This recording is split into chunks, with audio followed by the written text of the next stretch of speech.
What if Wendy isn't just another survivor in alien Earth, but the upcoming queen of the Xenomorphs? Recent developments in Episode 7, Emergence, make that possibility feel less like fan wishful thinking and more like something the writers are building toward. In that episode, multiple scenes push Wendy closer to having real influence over the aliens, not just reacting to them, but controlling or guiding them in decisive moments. These moments, when combined, suggest her role might be evolving into something far darker and more powerful than many viewers expected. In Episode 7, Wendy's actions become markedly more proactive. For one thing, she convinces Nibs to break away with her and Joe in a desperate escape from Neverland, showing leadership and moral urgency. But what's more telling is that along the escape route, she hacks into the system to let a grown xenomorph loose from the lab. That creature rampages, becomes a distraction, and although it kills scientists, Wendy uses that moment not just to flee, but to manipulate the chaos in her favor. Further in the episode, Kirsch helps Slightly and Smee carry Arthur's incapacitated body to the beach under threat from security forces.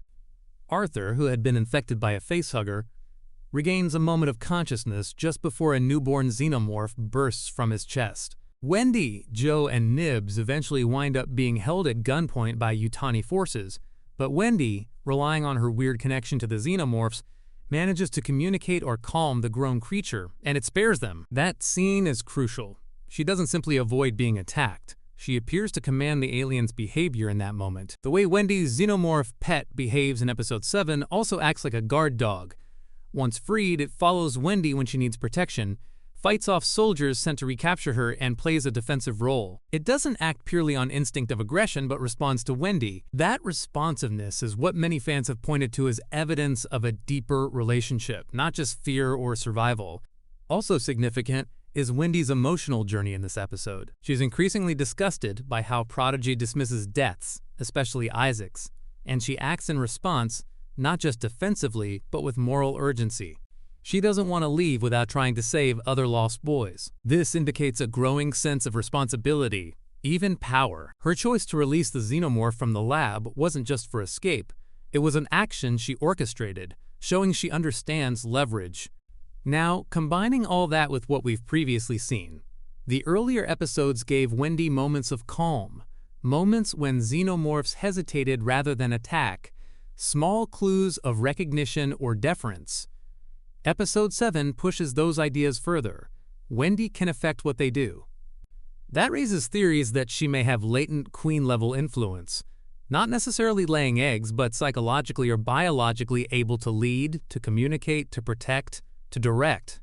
The queen in the alien mythos is the source of command and cohesion for the hive.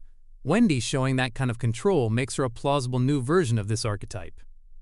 A few reasonable theories from fans include: maybe Wendy's synthetic body, or whatever experiment Prodigy used, has more advanced capabilities than we realized. Neural implants, modified sensory interfaces, or some kind of pheromonal or biosignal communication channel. Episode 7's hacking of the lab system to free the xenomorph, and the alien's subsequent behavior toward Wendy, give credence to the idea that she's emitting or picking up on cues that ordinary humans can't. Another theory is that the xenomorphs recognize Wendy or something in her as part of their hierarchy, maybe akin to how drones in a hive defer to a queen even before fully aware of her exact nature. Fans on Reddit have speculated that the producers are redefining what queen means, not strictly reproductive, but someone who commands respect, gives orders implicitly, and has a psychic or empathic link to the hive. Episode 7 also puts Wendy in conflict with Joe more sharply. When Nibs is shot, or stunned, by Hermit during a confrontation with Prodigy soldiers, Wendy is enraged. The pressure, heartbreak, and moral complexity of those events may push her further toward alien alignment. If being alien means power, and if survival depends on power, the way Wendy consoles or protects the xenomorph in front of Joe, and how Joe reacts, suggests their relationship could fracture as her alien influence grows. Episode 7 doesn't confirm Wendy as queen. No one explicitly calls her that, and she doesn't lay eggs or command clearly with voice or pheromones, at least not yet.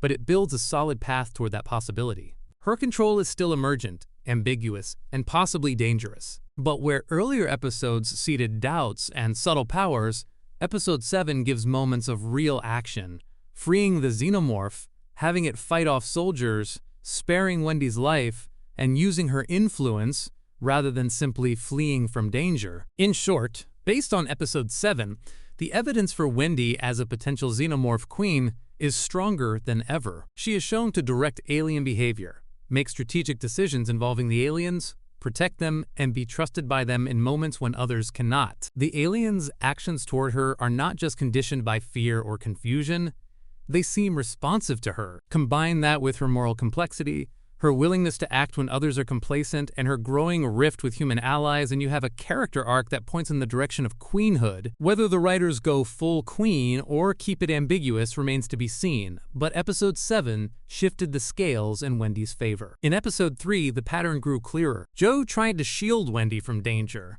pulling her behind him during another attack, but instead of clinging to him or screaming like a child might, she stepped forward, locking eyes with the Xenomorph before it retreated. Theories exploded online after that episode aired. Viewers argued that Wendy isn't just another survivor, she's something more. Others argued she is evolving naturally, her connection with the aliens, a sign that the species itself is adapting, seeking not only biological hosts but psychic ones. This is where the queen theory comes in.